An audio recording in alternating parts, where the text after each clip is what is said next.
अस्सलाम वालेकुम। हाँ जी, केयर क्लास मैंने समझा कि ये जो है ना, रिवीजन प्रॉब्लम्स जो मैंने आपके साथ शेयर किए थे उनके सॉल्यूशंस भी आपके साथ शेयर करूँगा। तो मैंने इसकी रिकॉर्डिंग बना रहा हूँ जो आपके साथ शेयर करूँगा। और आई थिंक मैंने उस लास्ट क्लास में मैंने आपको बोला भी था। तो let's come to these problems. इनको देख लीजिएगा। It will provide great help in your exams. अच्छा, हमारा जो पहला प्रॉब्लम था हमने इसको कुछ कुछ हद तक कर भी लिया था। समहाउ मैं इसको दोबारा यहाँ पे करता हूँ। प्रॉब्लम आपके पास वैसे प्रॉब्लम शीट मैंने शेयर की थी। वही प्रॉब्लम शीट यहाँ पे, उसका प्रॉब्लम पहले आएगा फिर उसका सॉल्यूशन आएगा। सॉल्यूशन भी यहाँ पे चूंकि टाइम बचाना है मैं सॉल्यूशन हल नहीं करूंगा। यहाँ सॉल्यूशन हल किया हुआ है, मैं उसको एक्सप्लेन करता जाऊंगा। ठीक है। A company named Aerolift Mobility is planning to launch an urban air taxi service before commercial operations begin. Management must choose one of the following mutually exclusive safety projects. तो इसमें आपको ये देखना चाहिए कि ये जो है, अब आपके मैं इसमें साथ साथ लिखता भी जाता हूँ।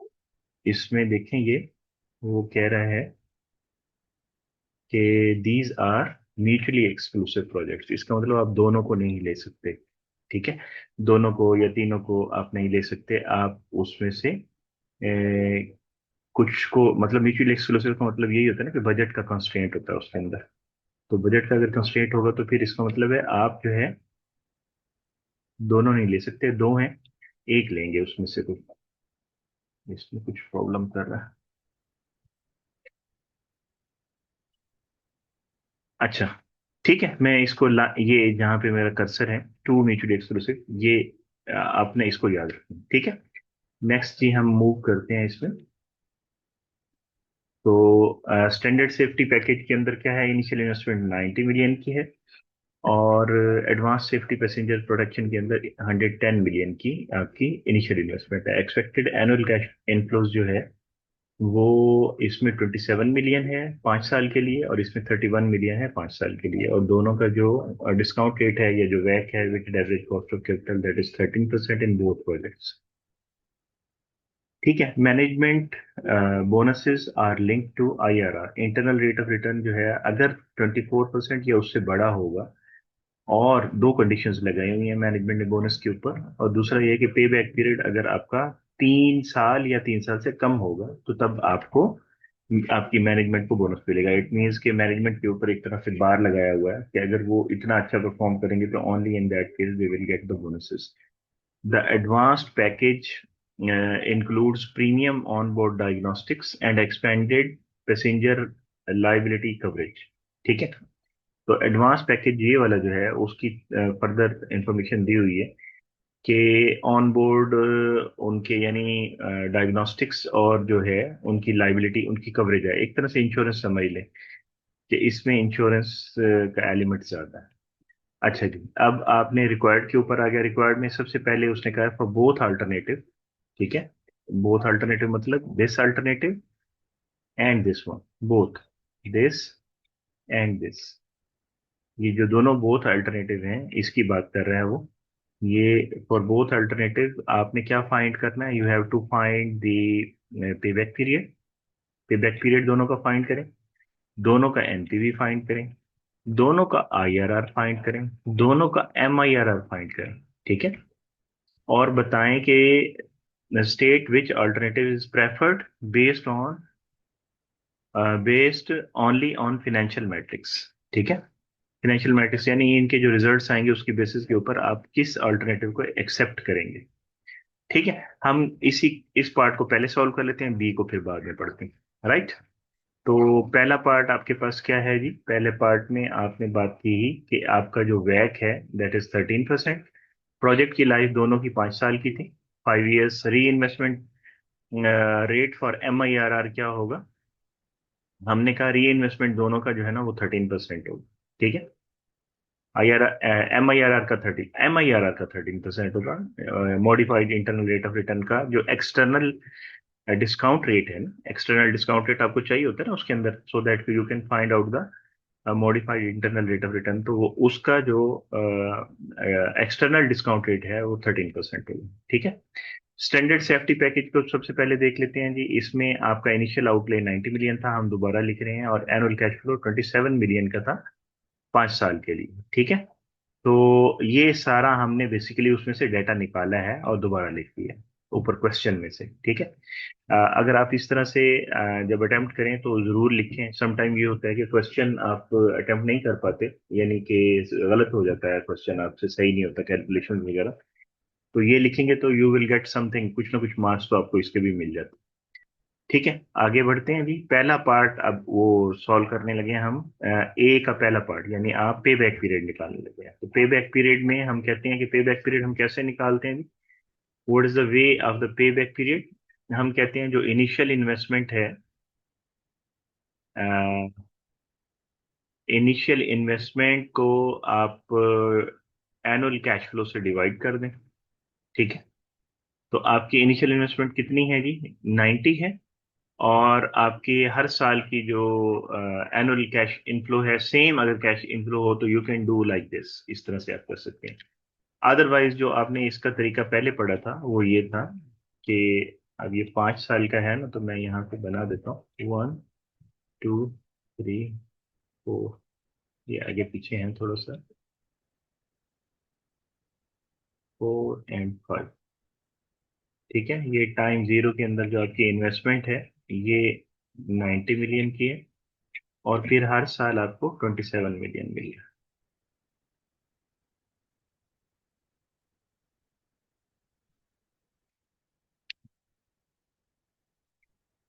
Every year you are getting 27 million. ये टाइम लाइन में आगे पीछे हो गया, इसको आप देख लीजिएगा। अब 90 मिलियन है, तो पहले 3 साल को आप कैसे करेंगे जी? आप कहेंगे कि years before, years before recovery, before recovery year. ठीक है। जो हमने फॉर्मूला पढ़ा था, वैसे इस फॉर्मूले के साथ भी आप कर सकते हैं जो मैंने यहाँ पे आपको बताया। ये हमने क्लास में नहीं किया था इसको। रिकवरी ईयर, कितने ईयर्स आपके गुजर गए और कौन सा आपका रिकवरी ईयर होगा, प्लस हमने इसमें कहा था कैश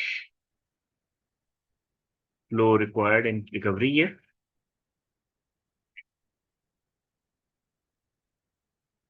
कैश फ्लो रिक्वायर्ड, जो बैलेंस आपका होगा वो आएगा इसके अंदर इन रिकवरी ईयर।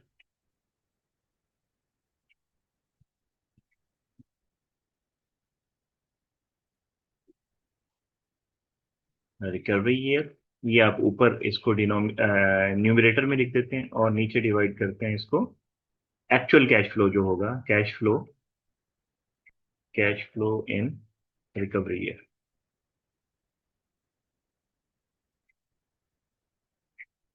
जिस साल में रिकवर कर रहा होगा वो साल आपका रिकवरी ईयर होगा। उससे पहले जितने भी साल आते हैं उन सबको आप एक्यूमुलेट कर लेंगे। देखिए 27 और 27 54 बनता है, ये एक्यूमुलेटेड में कर रहा हूँ। और इसमें आप 27 ऐड करेंगे तो ये बनेगा 54, 70, 81 बन जाएगा है। 81। ठीक है। तो 3 साल पहले, 3 साल years before recovery is 3 years, जो हमने क्लास में जो तरीका किया था। ठीक है। और cash flow required in recovery year कितना बाकी चाहिए? 9 मिलियन चाहिए ना।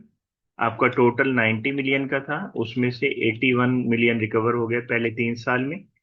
तो बाकी कितना रह गया जी? बाकी आपका 9 मिलियन रह गया। तो 9 मिलियन डिवाइडेड बाई इस साल के अंदर रिकवरी, इसमें कितना कैश फ्लो है रिकवरी ईयर के अंदर? इसमें भी 27 है।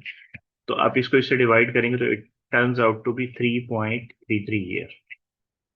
ठीक है। अच्छा, अगर इन केस आपका कैश फ्लो हर साल में सेम हो तो इन दैट केस आप क्या कर सकते हैं? आप इनिशियल इन्वेस्टमेंट को डायरेक्टली एनुअल कैश इनफ्लो के साथ डिवाइड कर दें। ठीक है, क्योंकि हर साल का कैश फ्लो सेम है। इन दैट केस क्या होगा जी? आपका इनिशियल इन्वेस्टमेंट 90 है, आपने इसको डिवाइड कर दिया 27 से। ये उसी केस में जब हम करते हैं जब सब में कैश फ्लो सेम होता है, ठीक है। तो it will give you directly the same result 3.33। तो in this way you have found the same result. ये हमने क्लास के अंदर कवर किया था, ये मैं अभी आपको अभी बता रहा हूँ ये किस सूरत में अप्लाई होगा जब आपका कैश फ्लो सेम होगा। तो प्रोजेक्ट आपका 3 साल से ज्यादा में रिकवर हो रहा है, 3.33 ईयर के अंदर होगा, ठीक है। पहले वाला प्रोजेक्ट 90 मिलियन वाला। अब आप इसका एनपीवी के साथ चेक कर लेंगे, ठीक है। एनपीवी का फॉर्मूला हमें पता है, इनिशियल आउटले को माइनस करते हैं और आगे आप कैश फ्लोज को सम कर देते हैं। सारे कैश फ्लोज को आप सम कर देते हैं, ठीक है ना।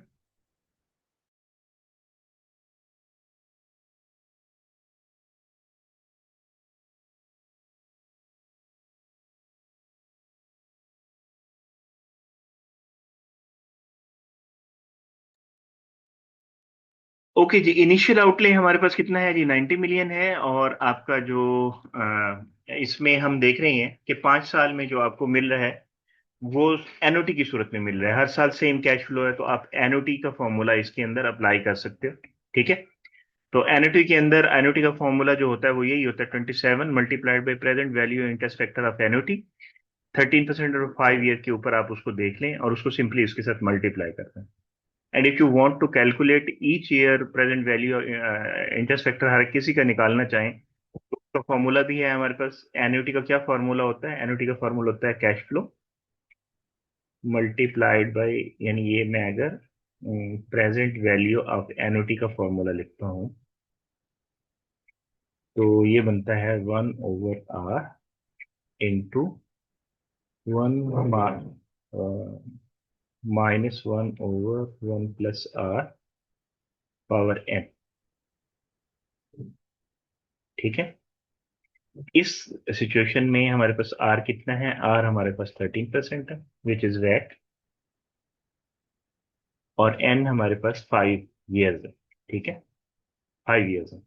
ये हम कहते हैं कि इस प्रेजेंट वैल्यू का ये जो फैक्टर है, ये इसको हमने कहा था ये आपका इंटरेस्ट फैक्टर ऑफ एन्युटी है। तो इसको हम यूं लिखते हैं CF। चाहे तो आप अलग अलग 1 2 3 हर साल का अलग अलग निकाल लें, या इस पूरे की आप वैल्यू जो है टेबल से देख सकते हैं, present value interest factor of annuity provided 13% and 5, ठीक है। यूं आप इसको कर लेते हैं। अच्छा, अब आप इसको देखें, इसमें जो आपका present value interest factor of 13% और 5 ईयर्स के अंदर कितना आ रहा है, 3.5162 आ रहा है। If you want to calculate it separately तो आप इसको कैलकुलेट भी कर सकते हैं, ठीक है। कैसे कैलकुलेट कर सकते हैं, यहाँ यहाँ पे मैं इसकी वैल्यू लिख देता हूँ, आप इसको कैलकुलेट करेंगे तो यही वैल्यू आएगी। Present value interest factor of annuity, ठीक है, 13% और 5 ईयर्स, और 5 ईयर्स का। तो इसको हम लिखेंगे 1/0.13। देखेंगे यही वाला फॉर्मूला, इसी में मैं वैल्यूज पुट कर रहा हूँ, इंटू 1 - 1/1 + r है, 1 + 13 हो जाएगा पावर 5। इसकी आप वैल्यू निकालेंगे तो इसकी वैल्यू आएगी 3.516। 3.156। आपके पास टेबल तो ज़ाहिर है नहीं होगा, तो आप इससे निकाल सकते हैं। टेबल अगर आप चेक करना चाहें तो टेबल में आप इसकी वैल्यू चेक कर सकते हैं, देखें यहाँ पे। आप अगर इसको चेक करें 5 ईयर्स, ये 5 है। 5 ईयर्स के अंदर मैं यहाँ पे थोड़ा लाइन लगा देता हूँ, फिर मैं हटा दूंगा। और यहाँ 13 है, ठीक है। 1 2 3 4 5, ये वैल्यू आ रही है 3.1572। तो थोड़ा बहुत राउंडिंग का फर्क पड़ सकता है, ठीक है। तो 3.517 वैल्यू आ रही है। तो हमने जो वैल्यू वहां पे लिखी है वो कितनी लिखी है जी, हमने यहाँ लिखी है 3.5160। थोड़ा बहुत डिफरेंस आ जाता है, तो आप इस डिफरेंस को जाने दें, ठीक है। मैं इसको रेज कर देता हूँ ताकि, क्योंकि ये इसके सामने ही रहता है। ये ठीक है।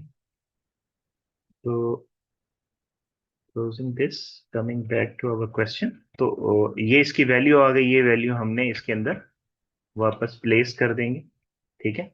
इसमें आपने -9027 इसके साथ प्लेस की ये वैल्यू, तो आपने इसको सॉल्व किया, यू गॉट दिस वैल्यू। ठीक है। आपके पास 4.93 आ गई, which is more than NPV का हमारा जो रूल होता है वो क्या होता है, एनपीवी अगर आपका greater than greater than zero हो तो आप एक्सेप्ट करते हैं। तो हम कहते हैं हम इसको एक्सेप्ट तो कर लेंगे, बट हमारे पास म्यूचुअली एक्सक्लूसिव प्रोजेक्ट है। जब म्यूचुअली एक्सक्लूसिव प्रोजेक्ट होते हैं तो फिर हम दोनों को देखते हैं, जिसका एनपीवी हायर होगा उसको हम एक्सेप्ट करेंगे। ठीक है। तो यहाँ पे जो इंटरप्रिटेशन है, देखिए इंटरप्रिटेशन के अंदर यही लिखा हुआ है कि positive NPV means project adds value, यानी ये कुछ ना कुछ वैल्यू ऐड कर रहा होगा फर्म के अंदर। ठीक है। उसके बाद आप देखें जो नेक्स्ट आपका है वो क्या है, हम आईआरआर है। आईआरआर के अंदर हम कहते थे कि आप एनपीवी को जीरो के बराबर कर देते हैं। जहां एनपीवी जीरो होता है वहां पे वहां पे आपका आर जो है वो आईआरआर बन जाता है, जब वैक आपका आईआरआर बन जाता है। एनपीवी को आप जीरो करते हैं। ठीक है। तो हमारे पास जो फॉर्मूला था that was NPV is equal to, अभी जो ऊपर फॉर्मूला लिखा है ये देखें ये वाला, इसमें देखिए आपके पास क्या वैल्यू आ रही थी एनपीवी की। एनपीवी की वैल्यू आपके पास आ रही थी -90, यानी हमारी इनिशियल इन्वेस्टमेंट 90 मिलियन की थी, +27। ठीक है। और ये साथ मल्टीप्लाई हो रहा था present value interest factor of annuity. ये था आपका आर, आर था ना यहाँ पे 13%, और एन, हमने जैसे ही एनपीवी को जीरो किया तो ये जीरो हो गया। ठीक है। जैसे ही ये जीरो हुआ तो आपका आर जो है वो क्या बन जाएगा, your R will be IRR. ये आईआरआर बन जाएगा, इंटरनल रेट ऑफ रिटर्न। हमने इसको इंटरनल रेट ऑफ रिटर्न बना दिया। ठीक है। अब आप इसको देखें, प्लस अब हम इसको जब लिखेंगे तो it will form to I R, PVIFA, ये आपका आईआरआर होगा।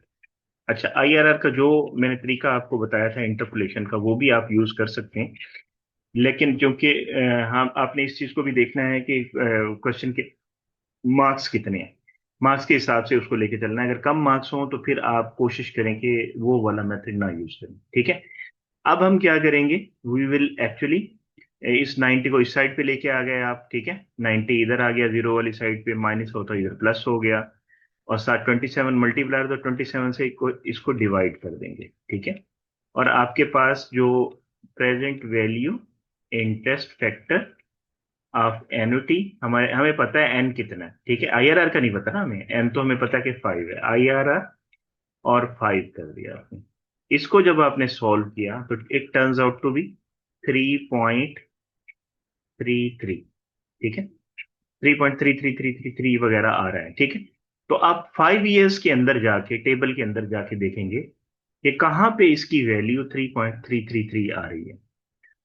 लकीली यहाँ तो मेरे पास टेबल मौजूद है, तो मैं 5 इयर्स के अंदर जाके देखता हूँ कि कहाँ मेरे पास ये वैल्यू 3.333 बन रही होगी। तो अगर मेरे पास टेबल हो तो मैं इसको ज्यादा आसानी के साथ चेक कर सकता हूँ। 3.99, 3.88, 3.7, 3.6, 3.5, 3.4, 3.35। ठीक है। ये करीब है थोड़ा। अच्छा, मेरे पास 15% के बाद की वैल्यूज इसके अंदर तो नहीं है, तो हम इसको यही ले लें। 3.53, यहाँ 4 है, यहाँ 3.5 है, आगे 2 समथिंग होगा। या हम दूसरा टेबल देखें, let let me check in other table, किसी और टेबल को हम खोलने की कोशिश करते हैं। अह, ये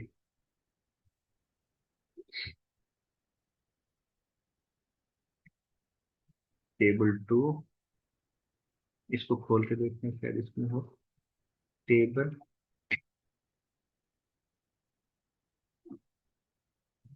एग्जैक्ट करने की कोशिश करते हैं कि अगर हमें मिल जाता है तो। अच्छा, ये इसने इसको खोल दिया, पीडीएफ डॉक्यूमेंट है।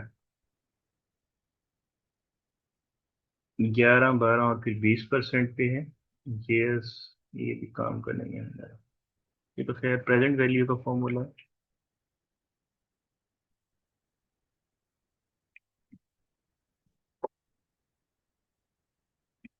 अच्छा खैर, मैं आपको समझा तो दिया कि किस तरह से आप इसको करेंगे। हम यहाँ देख लेते हैं कि इसने क्या लिया। तो प्रेजेंट वैल्यू इंटरेस्ट फैक्टर आपका 5 ईयर्स के अंदर आप देखेंगे कि आईआरआर कहाँ पे उसकी वैल्यू 3.33 आती है 5 की रो के अंदर। तो आपने जैसे ही सर्च किया इसको, तो यू फाउंड इट के भाई इसकी वैल्यू जो है ना वो आ रही है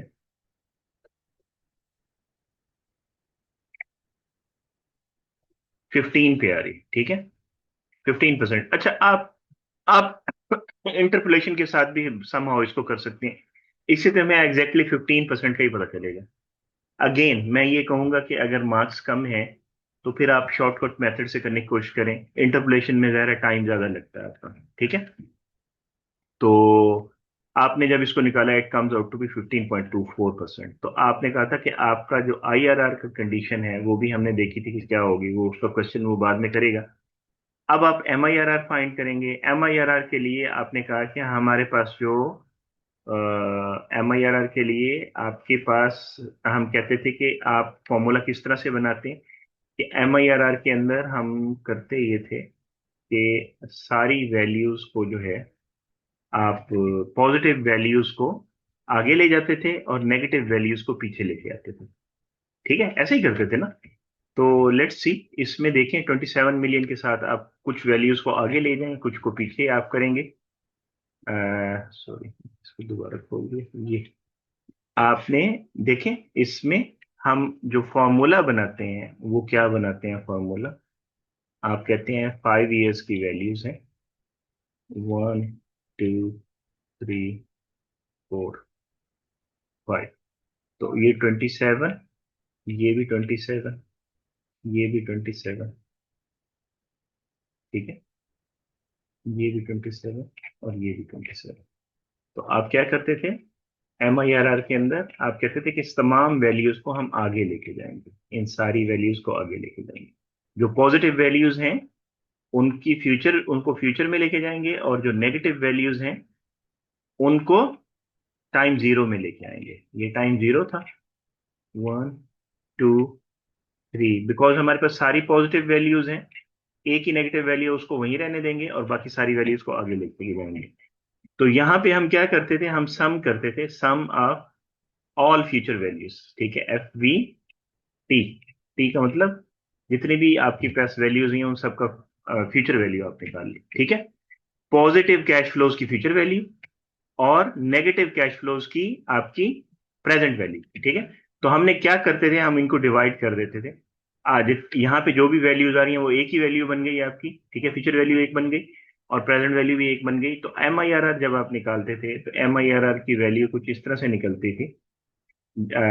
मैं इसको थोड़ा सा आपको एक्सप्लेन कर देता हूँ। जैसे हमने बिल्कुल टाइम वैल्यू ऑफ मनी के कॉन्सेप्ट स्टार्ट के अंदर पढ़े थे ना, तो हमने उसमें डिस्काउंट रेट निकालना सीखा था। तो कैसे हमने डिस्काउंट रेट निकालना सीखा था, हम कहते थे कि ये फ्यूचर वैल्यू किसके बराबर होती है। Future value is equal to present value into 1 + R⁻m। बिल्कुल जो बेसिक फॉर्मूला जिससे हमने स्टार्ट किया था। ठीक है, ये वो फॉर्मूला है। आप क्या फाइंड करना चाहते हैं, you want to find R here. यहाँ आर फाइंड करना चाहते हैं। ये आर आपका क्या बन गया, ये आर आपका एम आई आर आर बन गया। अब मैं आपको फॉर्मूला समझाने की कोशिश कर रहा हूँ। एन वैसे का वैसे है आपका।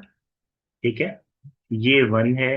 अब इसमें जो प्रेजेंट वैल्यू है, ये नेगेटिव जो आपकी वैल्यूज हैं उनकी प्रेजेंट वैल्यू है। ठीक है, present value of all negative cash flow.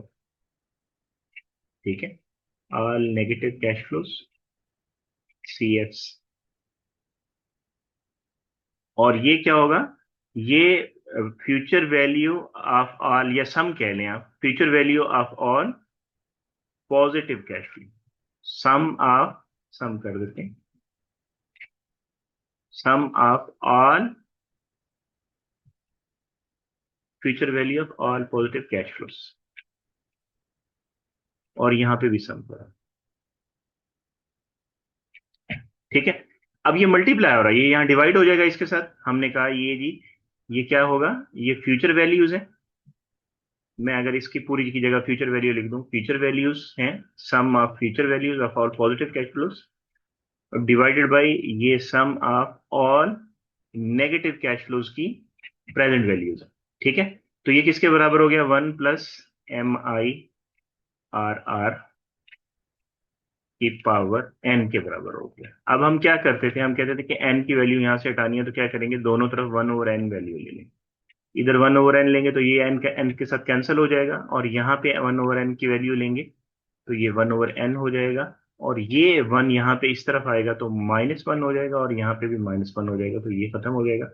आपकी MIRR की वैल्यू क्या बनेगी, देखिए यही वैल्यू बनेगी, future value of all positive cash flow, present value of all negative cash flows, इसकी पावर 1/n और फिर -1। ठीक है, this is how you will find out it's value. इसकी वैल्यू आप इस तरह से फाइंड करते हैं। तो हमारे पास जो तमाम जो पॉजिटिव कैश फ्लोज हैं उनकी आप फ्यूचर वैल्यूज निकाल लेंगे। ठीक है, तो आप इसमें देखेंगे, इसमें ये इंपॉर्टेंट है, ये कितने साल है, इसमें एन कितना है, इसमें N1 है, इसमें एन कितना है, इसमें N2 है। देखें, यहां से यहां वैल्यू गई तो N1, यहां से यहां गई वैल्यू तो N2, यहां से यहां गई तो N3। ठीक है, और यहां से यहां गई तो N4। तो इस तरह से आपने इनकी वैल्यूज को फाइंड किया, 27, 1.13 पावर 4, इस तरह से ये सारी आपने पॉजिटिव कैश फ्लोज की, आपने फ्यूचर वैल्यू ऑफ इनफ्लोज देख लिया, सारा कैश इनफ्लोज मतलब पॉजिटिव कैश फ्लोज। ठीक है, तो सबको देख लिया, इसको ऐड कर दिया आपने सबको, तो ये future value of cash inflows 183.59 million हो गया। Present value of all outflows या नेगेटिव कैश फ्लोज जो है वो 90 मिलियन है। ठीक है, तो साइन नहीं लिखेंगे नेगेटिव कैश फ्लोज के साथ। ठीक है, माइनस की नहीं करेंगे, तो इन दोनों को डिवाइड कर दिया आपने यहाँ पे। देखें, 183.59 डिवाइड बाई 90, इसकी पावर 105 कर दी। एन आपके पास क्या था, एन आपके पास 5 था। ठीक है, यहाँ पे भी 5 था ना, यहाँ 5 था ना, तो 5 के 1/5 कर दिया, -1 कर दिया, when you will find out it comes out to be 14.22। this is how you will find MIR, modified rate of return is also above WACC। तो हमने हमने ये देखना होता है, IRR हो या हमारा WACC हो, दोनों को हम देखते हैं कि आपका बेसिकली ये WACC से बड़ा है या नहीं, जो हमारा फॉर्मूला था। ठीक है, ये भी WACC से बड़ा था। IRR इट वाज 15%, हमने वैसे रफली जो निकाला था वो 15% आया था फ्रॉम द टेबल। लेकिन अगर आप इसको कैलकुलेट करेंगे इंटरपोलेशन के साथ तो आप देख सकते हैं इसको। बट मैं ये बार बार आपको कहूंगा कि प्लीज इस चीज को ध्यान में रखिएगा कि आपने अपना टाइम खराब नहीं करना।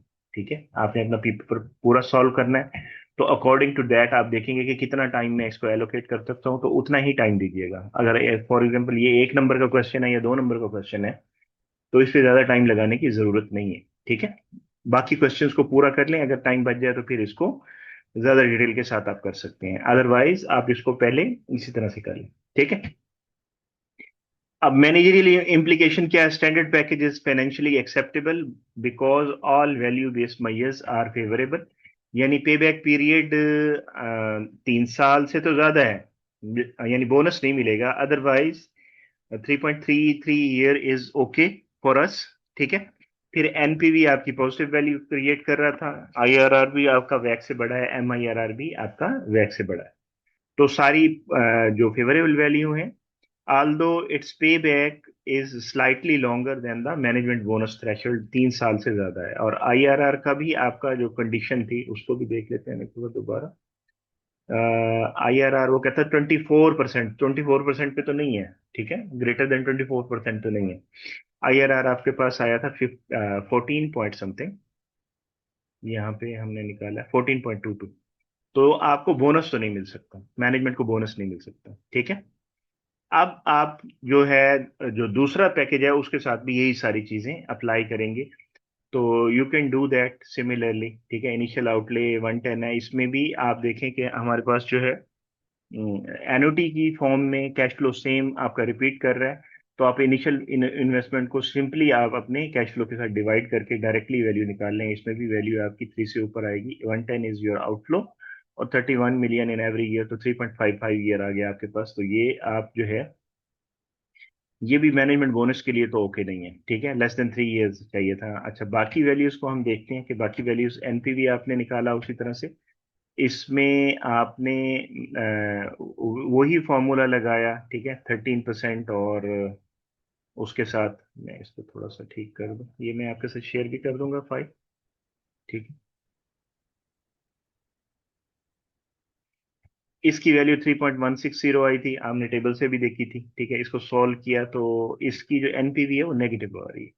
नेगेटिव आ रही है तो इसका मतलब है ये तो वैल्यू क्रिएट नहीं कर रहा according to NPV. Negative NPV means the project destroys shareholder value, ये उल्टा वाइप आउट कर रहा है जो इक्विटी है शेयर होल्डर्स की, ठीक है। आईआरआर में आपने जीरो पुट किया और आईआरआर फाइंड किया, तो आईआरआर आपका जो है 3.54 आ रहा है 5 इयर्स के ऊपर। तो 3.54 को भी अगर हम वहां पे चेक करें, यहाँ दोबारा मैं खोलता हूँ इसको,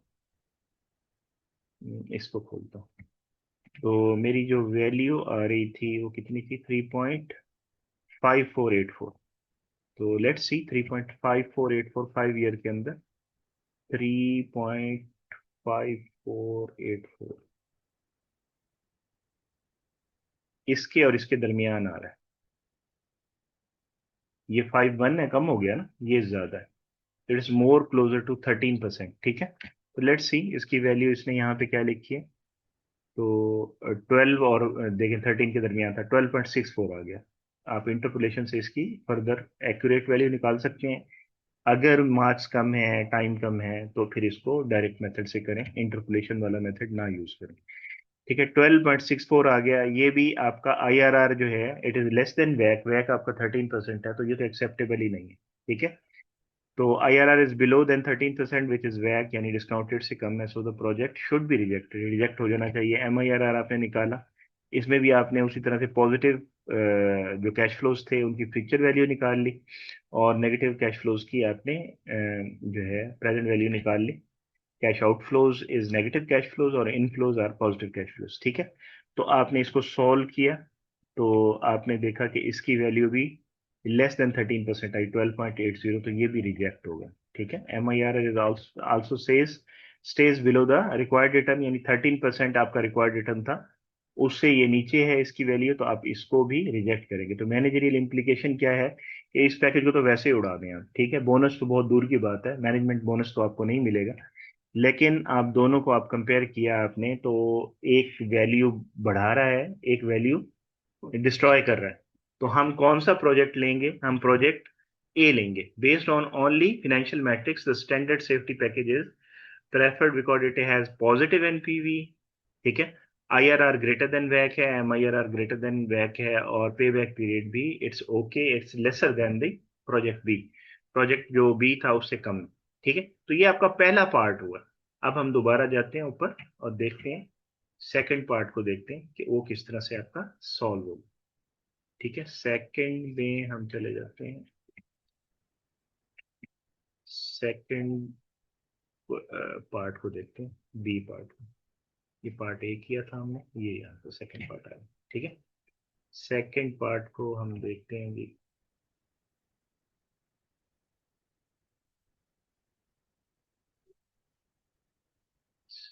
second part, under what conditions में NPV IRR ranking conflict in mutually exclusive projects. वो कहता है कौन सी कंडीशंस होती हैं जिसमें एनपीवी और आईआरआर जो है कॉन्फ्लिक्ट करते हैं। इसमें हमने एनपीवी प्रोफाइलिंग की थी, उसमें हम देखते हैं कि जो कैश फ्लो स्टार्ट के होते हैं और बाद के होते हैं उसकी वजह से होता है। लेट्स सी इसका भी हम इसको देखते हैं कि इसको किस तरह से सॉल्व किया है, पार्ट बी को, ठीक है। पार्ट बी की तरफ चलते हैं। Part B, part B, part B, ये पार्ट बी आ गया, ठीक है। NPV and IRR ranking can conflict when projects differ in size of investment। एक तो उनकी इन्वेस्टमेंट डिफरेंट हो, ठीक है, size of investment differ in size of investment. Cash flow की जो टाइमिंग है वो काफी इंपॉर्टेंट होती है उसके अंदर में, टाइमिंग। तो ये जो हमारा क्वेश्चन है, इसमें हमने कुछ करना नहीं है, ये आपका यानी थ्योरेटिकल या कंसेप्चुअल क्वेश्चन है। Timing of cash flow important है, और उसका लाइफ स्पैन भी इंपॉर्टेंट है कि कितनी देर का प्रोजेक्ट है। ठीक है। A smaller project may show a higher IRR, but a larger project may produce higher NPV. ठीक है। तो अगर टाइम कम होगा तो उसका आईआरआर हायर आ रहा होता है, और जो अगर लॉन्गर होता है तो उसका एनपीवी जो है लार्जर प्रोजेक्ट का, वो हायर एनपीवी प्रोड्यूस करता है। Therefore create more absolute shareholders wealth. तो मैनेजरियल इम्प्लीकेशन इसके लिए क्या है? म्यूचुअली एक्सक्लूसिव डिसीजन के लिए manager should prioritise NPV.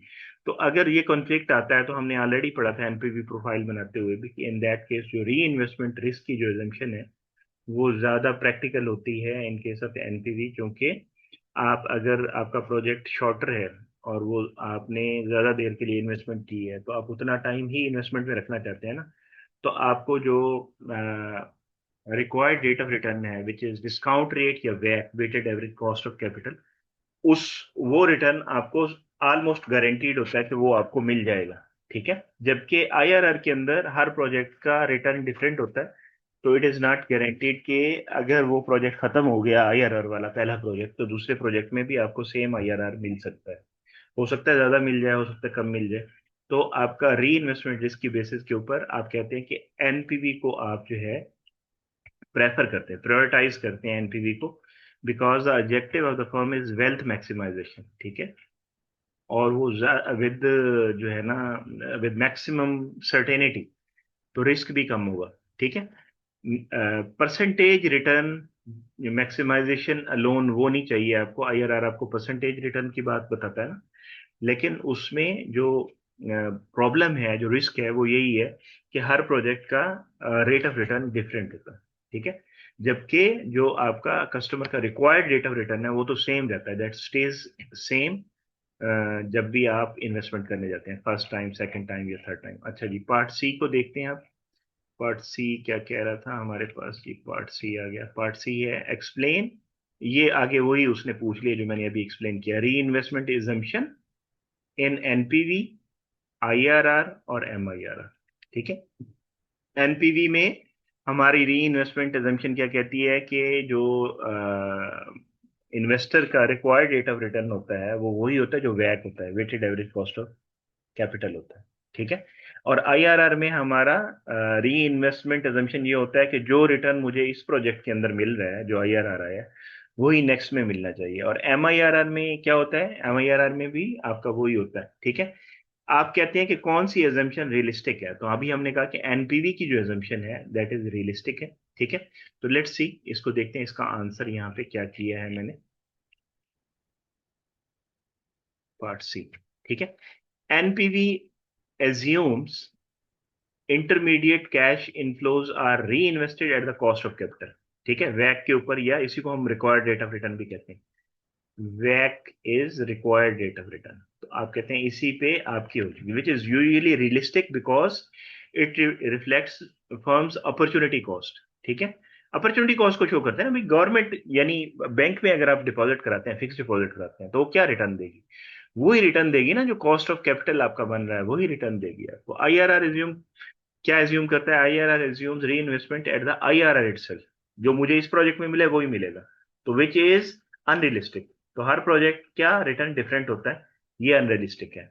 When the IRR is unusually high, तो फिर आपके लिए ये पॉसिबल नहीं है कि आप नेक्स्ट प्रोजेक्ट में भी वही आप ले सकें। ठीक है। M I R R assumes reinvestment at a specified realistic rate such as वैक। क्योंकि इसमें जो एक्सटर्नल आप लेते हैं ना डिस्काउंट रेट, जिसकी बेसिस के ऊपर आप अपने कैश फ्लोज को मूव करते हैं। ठीक है। आप फ्यूचर वैल्यू निकालते हैं ना पॉजिटिव कैश फ्लोज की, तो उसके लिए डिस्काउंट रेट या आपको इंटरेस्ट रेट चाहिए होता है ना। और जो आप नेगेटिव कैश फ्लोज होते हैं उनको आप प्रेजेंट वैल्यू उसकी बनाते हैं, तो उसके लिए भी आपको डिस्काउंट रेट चाहिए होता है। तो दोनों में जो आप आर चाहिए होता है आपको, वो आपके पास सप्लाइड होता है। ठीक है। तो वो हम कहते हैं जो आपका सप्लाइड है इसके अंदर रेट, ठीक है, अगर वो वैक है तो फिर तो ठीक है। ठीक है। अगर वो डिफरेंट है तो फिर ठीक नहीं है। ठीक है। री investment at a specified realistic rate आप कहते हैं जो हम कैश फ्लोज निकालेंगे फ्यूचर के अंदर जाके सारे पॉजिटिव का, या हम नेगेटिव कैश फ्लोज जो आउटफ्लोज हैं उनका प्रेजेंट वैल्यू निकालेंगे, तो वो हम कहते हैं कि हम वो कोशिश करते हैं कि वो हम रियलिस्टिक लें, ठीक है। तो in this case the MIRR assumption is more realistic than IRR, ठीक है। IRR से MIRR बेहतर है, लेकिन NPV फिर भी टॉप पे है, बेस्ट प्राइमरी डिसीजन रूल, ठीक है। NPV आपका बेस्ट रहेगा। तो ये भी एक तरह से आपका उसी से रिलेट ही करता है क्वेश्चन, तो अलग अलग आप इसकी थ्योरी के अंदर आप इसको बता सकते हो, राइट, ठीक है। तो ये नीचे में मैनेजरियल implications दी हुई है, using MIRR alongside NPV gives management more realistic performance picture and prevents overly optimistic reinvestment assumption। Optimistic returns आपको नहीं मिलेंगे अगर आपका एक प्रोजेक्ट एंड होता है, नया प्रोजेक्ट स्टार्ट होता है, तो आपको सेम जो रिक्वायर्ड रेट ऑफ रिटर्न है उसी के ऊपर आपको इन्वेस्टमेंट बनती है आपकी, वो ज्यादा रियलिस्टिक है, ठीक है। तो उसी को आप लेके चलेंगे आगे। अच्छा जी, उसके बाद हम देखते हैं नेक्स्ट पार्ट को, which is the last part of this question, I think so, D part. How can IRR based and payback based incentive push managers toward poor decision, ठीक है। वो कहता है कि जो कंडीशन लगाई है उन्होंने, ये वाली कंडीशन जो लगाई है, ये कंडीशन किस तरह से नुकसान पहुंचाएगी, ठीक है। जो मैनेजर डिसीजन करेगा वो किस तरह से नुकसान पहुंचाएगी। तो होता ये है, जो हम आपने पहले भी पढ़ा होगा इसको, एजेंसी थ्योरी ये बताती है कि जो मैनेजर्स होते हैं जो कंपनी को रन कर रहे होते हैं, नॉर्मली कॉर्पोरेशंस को मैनेजर्स ही रन कर रहे होते हैं, तो वो अपने इंटरेस्ट को पहले देखते हैं, ठीक है। इन्वेस्टर्स के इंटरेस्ट को नहीं देखते, यानी जो ओनर्स हैं, शेयर होल्डर्स हैं, वही इन्वेस्टर्स हैं ना। शेयर होल्डर्स, इन्वेस्टर्स, जो ओनर्स जो है, ये एक ही चीज को हम बार बार बोलते हैं। तो ओनर्स को के इंटरेस्ट को वो बाद में देखते हैं, वो कहते हैं हमें बोनस मिलने चाहिए, ठीक है, अपने इंटरेस्ट को पहले देखेंगे। तो वो कहता है कि ये जो आपकी दोनों कंडीशंस IRR पे और पे बैक पे लगी हुई हैं, ये किस तरह से पुअर डिसीजन की तरफ पुश करेंगे उनको। ये भी आपका एक तरह से थ्योरेटिकल क्वेश्चन है, इसका भी आंसर हम यहाँ पे देख लेते हैं, मैंने कैसे आंसर किया इसे। ये देखते हैं ये, okay ji. Managers rewarded for high IRR may favour small projects. तो हमने कहा जो छोटे प्रोजेक्ट्स होते हैं उनका IRR हाई होता है, कम टाइम के लिए होता है ना, तो इसका मतलब अब लॉन्गर प्रोजेक्ट्स को, लॉन्ग टाइम प्रोजेक्ट्स को नहीं लेंगे। हाई IRR जो है वो सपोर्ट किसको करते हैं, स्मॉल प्रोजेक्ट्स को करते हैं। तो इसका मतलब है जिसकी टाइम ड्यूरेशन कम होगी वो उसको आप करेंगे, ठीक है। उसकी परसेंटेज हाई होगी but lower total value creation, तो उसकी जो वैल्यू क्रिएट हो रही होगी वो जरा थोड़े टाइम के लिए होगी ना। प्रोजेक्ट 2 साल का है या 3 साल का है, तो वो 2 या 3 साल के लिए ही रिटर्न क्रिएट कर रहा है ना। उसके बाद आपको फिर नया प्रोजेक्ट पढ़ना पड़ेगा। इसका मतलब है आप लॉन्गर वैल्यू क्रिएशन की तरफ नहीं जाएंगे, शॉर्टर वैल्यू क्रिएशन की तरफ जाएंगे। इस तरह से मैनेजर्स रिवॉर्डेड फॉर शॉर्ट पे बैक में reject profitable long term project. तो पे बैक वैसे भी हमने कहा था कि ठीक नहीं है, क्योंकि उसमें आप डिस्काउंटेड वैल्यू भी नहीं लेते और ओवरऑल पिक्चर भी उसके अंदर नहीं आ रही होती, क्योंकि जो cash flows after the pay back period के बाद जो कैश फ्लोज आ रहे हैं उनको तो आप कंसिडर ही नहीं कर रहे ना। तो लॉन्ग टर्म प्रोजेक्ट्स उसमें भी आपके रिजेक्ट हो जाएंगे। आप सिर्फ उन्हीं प्रोजेक्ट्स को देखेंगे जो जल्दी जल्दी रिकवर हो रहे होंगे, क्योंकि उसमें क्या है, उसमें आपका बोनस है, मैनेजमेंट का बोनस है, ठीक है। तो वो क्या करेंगे, प्रॉफिटेबल लॉन्ग टर्म प्रोजेक्ट्स को हटा देंगे, क्योंकि उन्हें क्या चाहिए, उन्हें वैल्यू क्रिएशन नहीं चाहिए, उन्हें तो अपने बेनिफिट्स चाहिए, वो उनकी तरफ जाएंगे। Because cash recovery takes longer, both incentive systems can push decisions away from the shareholders wealth maximisation. तो इसका मतलब है ये जो उन्होंने इसके ऊपर कंडीशन लगाई थी कि जिसका पे बैक पीरियड 3 से कम हो, और 3 साल या 3 साल से कम हो, और जिसका IRR जो है 24% हो, तो इसका मतलब है कि दे दे आर जो जो उन्होंने जो सेट किए है ये कंडीशन बोनसेस के लिए, ये कंडीशन ठीक नहीं है, ठीक है। ये कंडीशंस कौन सेट करता है, ये यानी खुद मैनेजर्स ही सेट करते हैं, और इसकी अप्रूवल बोर्ड देता है, और बोर्ड जो है वो रिप्रेजेंटेटिव होता है जो ओनर्स या शेयर होल्डर्स या इन्वेस्टर्स का, ठीक है। तो उनको ख्याल से इस चीज को देखना चाहिए। देखिए बाहर तो ये चीज अच्छी लग रही थी, लेकिन ये है कि इसका नुकसान हुआ है ओवरऑल देखा जाए तो, ठीक है। तो परफॉर्मेंस इंसेंटिव्स जो है वो आपके, वो कहते हैं किसके साथ आप लिंक करें, वो आप NPV के साथ लिंक करें, क्योंकि NPV ज्यादा रियलिस्टिक है और ज्यादा वैल्यू क्रिएशन की तरफ लेके जाती है और ज्यादा स्ट्रेटेजिक फिट है, ठीक है, बजाय इसके, यानी लॉन्ग टर्म वैल्यू क्रिएशन की तरफ या वेल्थ मैक्सिमाइजेशन की तरफ जाएं। ठीक है। स्पीड ऑफ रिकवरी आपके लिए इट्स ओके, गुड है वो भी, लेकिन परसेंटेज रिटर्न भी इट्स ओके, लेकिन ये ओवरराइड करता है एनपीवी। तो आप अपने परफॉर्मेंस इंसेंटिव को लिंक किसके साथ करें? एनपीवी के साथ लिंक करें, दैट इज मोर बेटर। ठीक है, ये ज्यादा अच्छा आपको रिटर्न दिला सकते हैं। ठीक है, ओके जी, मूव करते हैं हम नेक्स्ट क्वेश्चन की तरफ। Question one we have completed.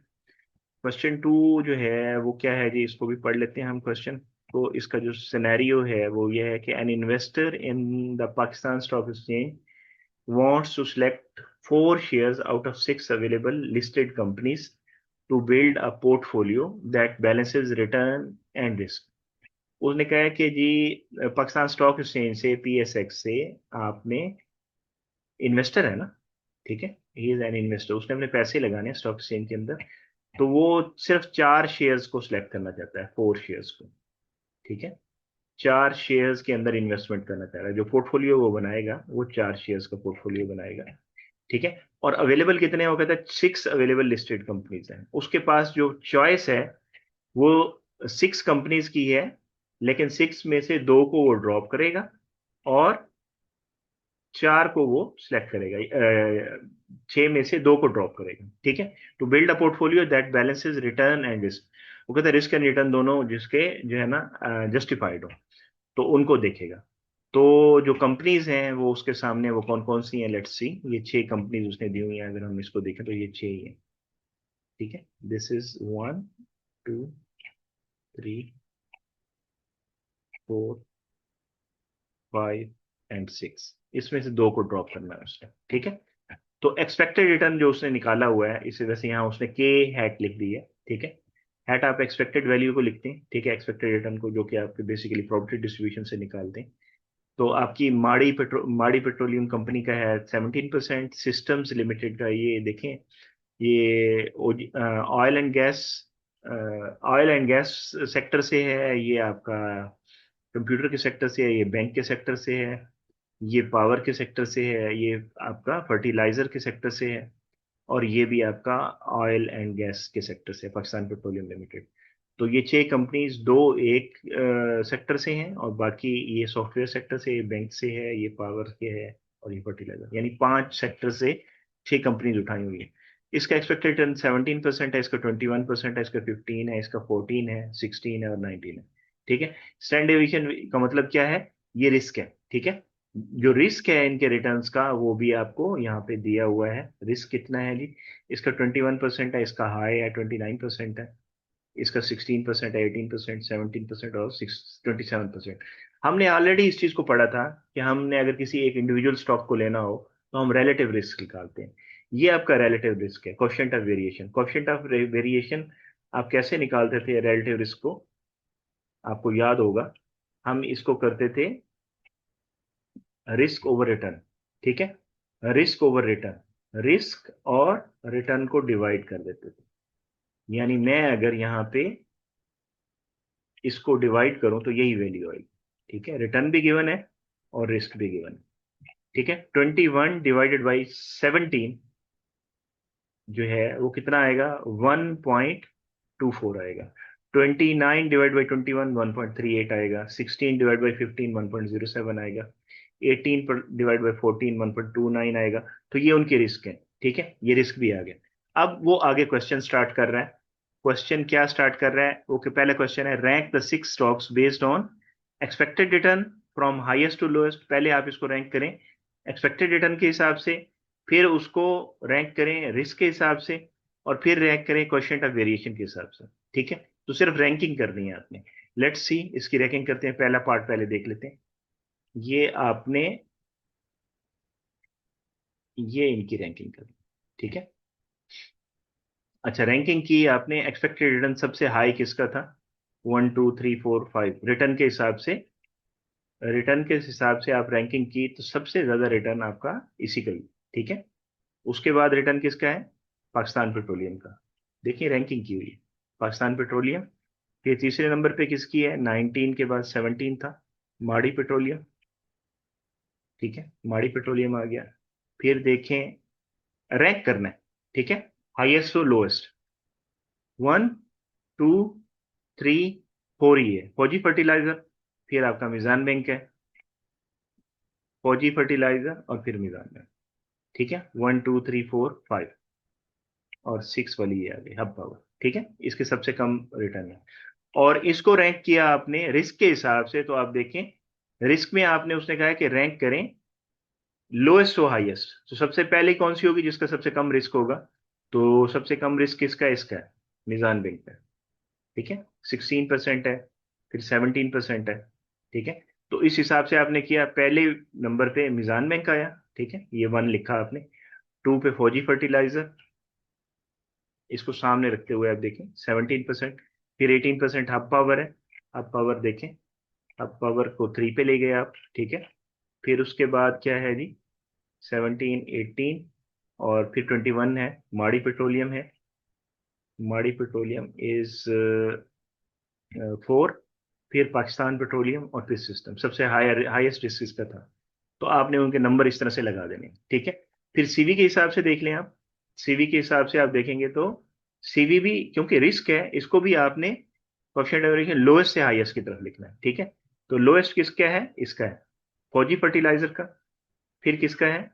फिर इसका है, मिजान बैंक का। तो आपने इसी तरह से उनके नंबर लगा दिए, फौजी फर्टिलाइजर, फिर मिजान बैंक, फिर आपका माड़ी पेट्रोलियम, फिर आपका फिर आपका हब पावर, फिर सिस्टम और फिर पाकिस्तान पेट्रोलियम। ठीक है, तो आपका क्वेश्चन में सिर्फ यही था, आपने रैंकिंग करनी थी, तो आप रैंकिंग कर लें इसकी। आप रैंकिंग करेंगे यहाँ तो बेशक उसकी नंबर भी ब्रैकेट के अंदर लिख दें। ठीक है, या फिर खाली नंबर लिख दें कि पहले नंबर पे ये है, दूसरे नंबर पे ये है। तो आप 3 बार चाहे 3 बार पे लिख लें, या यहाँ 3 कॉलम बना दिए इसलिए कि टाइम बच सके। अगर आपके पास टाइम ज्यादा हो तो अलग अलग 3 बार आप रैंकिंग कर दें, अलग अलग रैंकिंग कर दें। और एक ही जगह पे रैंकिंग करनी है तो 1 2 3 4 इस तरह से आप जैसे यहाँ पे किया हुआ है ऐसे कर सकते हैं।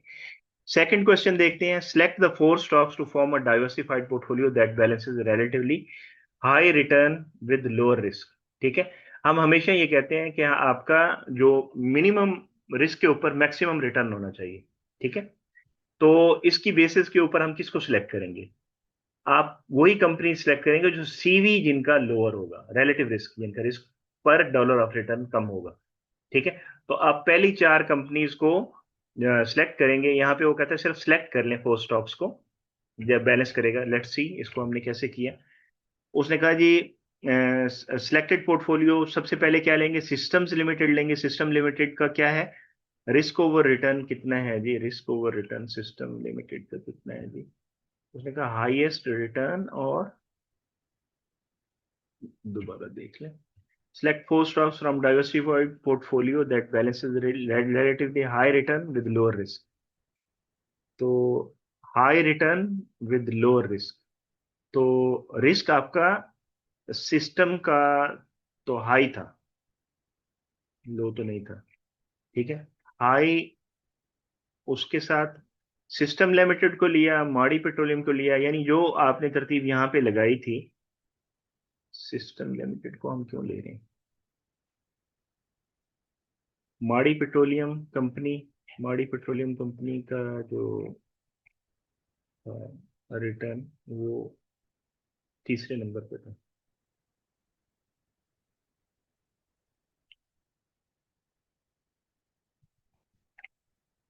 अच्छा, इसकी जस्टिफिकेशन भी देखते हैं। ठीक है, फिर मिजान बैंक आ गया, फिर फौजी फर्टिलाइजर कंपनी आ गई। तो 4 आपने जो सिलेक्ट किए, सिस्टम लिमिटेड, सिस्टम लिमिटेड का रिटर्न सबसे हाई है। ठीक है, लेकिन इसका रिस्क भी सबसे हाई है। अगर यहाँ से देखते हैं तो इसका रिस्क भी सबसे हाई है। उसके बाद हमने माड़ी पेट्रोलियम लिया। माड़ी पेट्रोलियम का आपका रिटर्न हाई है, लेकिन रिस्क भी काफी हाई है। तो हम इसको जो सिलेक्ट कर रहे हैं,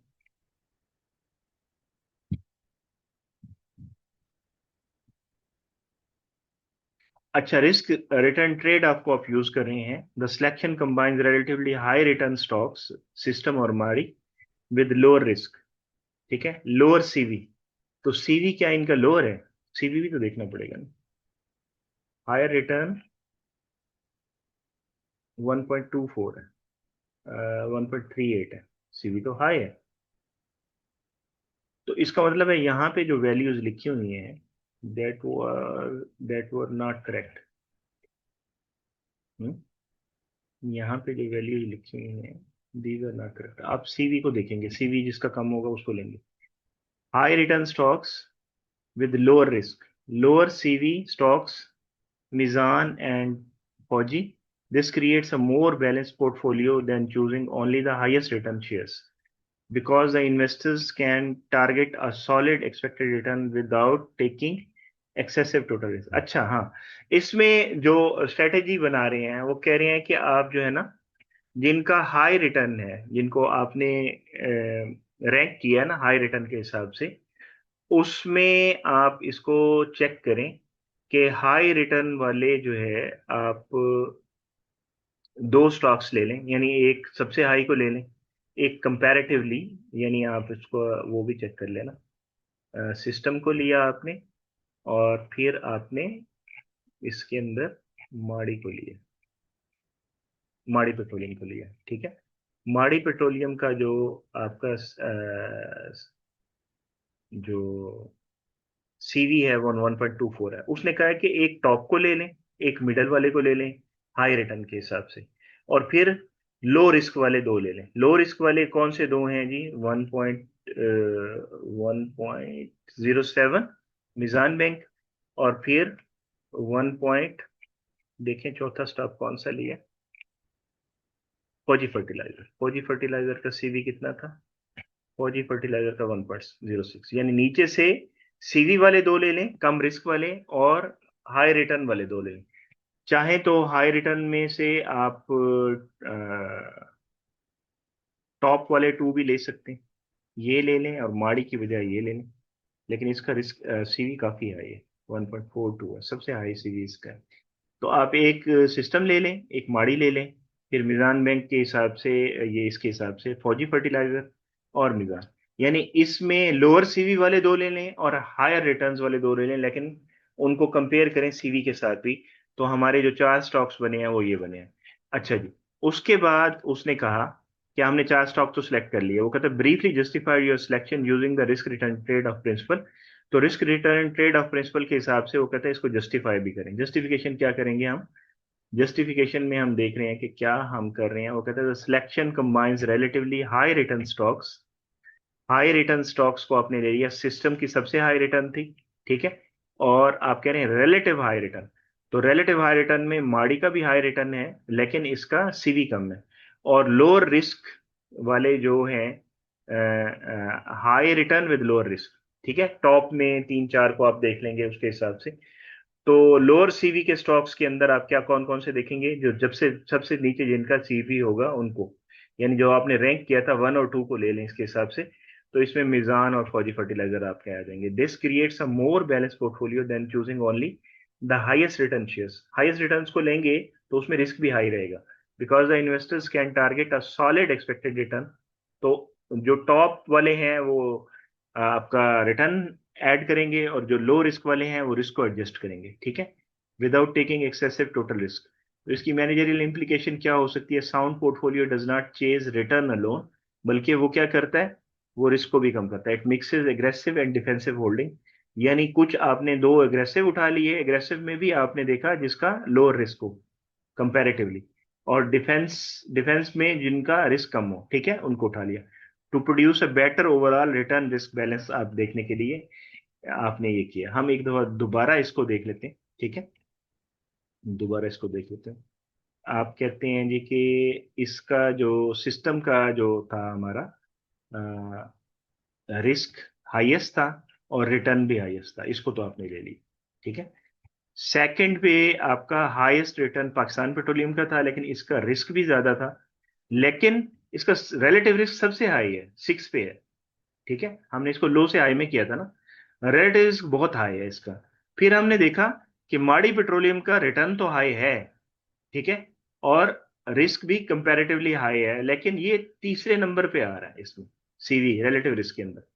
तो हमने इसको ले लिया, ठीक है, इसको हमने ले लिया। हमने कहा ये ज्यादा बेहतर चॉइस है। दो यहां से उठा लिए, चार उठाने थे ना, और दो हमने नीचे से उठा लिए, इसको और इसको, ठीक है, दो यहां से उठा लिए। तो इस तरह से आपके चार स्टॉक बन गए। ये काफी इंपॉर्टेंट है इसकी डिस्कशन को लिखना। यानी आप किसी इसकी जस्टिफिकेशन वगैरह को जब लिखेंगे तो अच्छी तरह से सोच समझ के लिखिएगा। अब हम नेक्स्ट क्वेश्चन की तरफ जाते हैं। सीवी हो गया, बीवी हो गया, सीवी हो गया, डी को देखें। डी क्या कह रहा है जी? डी कह रहा है जी, explain in 1 or 2 sentences why diversification can reduce portfolio risk. तो डाइवर्सिफिकेशन कैसे पोर्टफोलियो को रिड्यूस करती है? डाइवर्सिफिकेशन हम किसे कहते हैं? हम कहते हैं कि जो हमारा जो रिस्क होता है, systematic risk, unsystematic risk.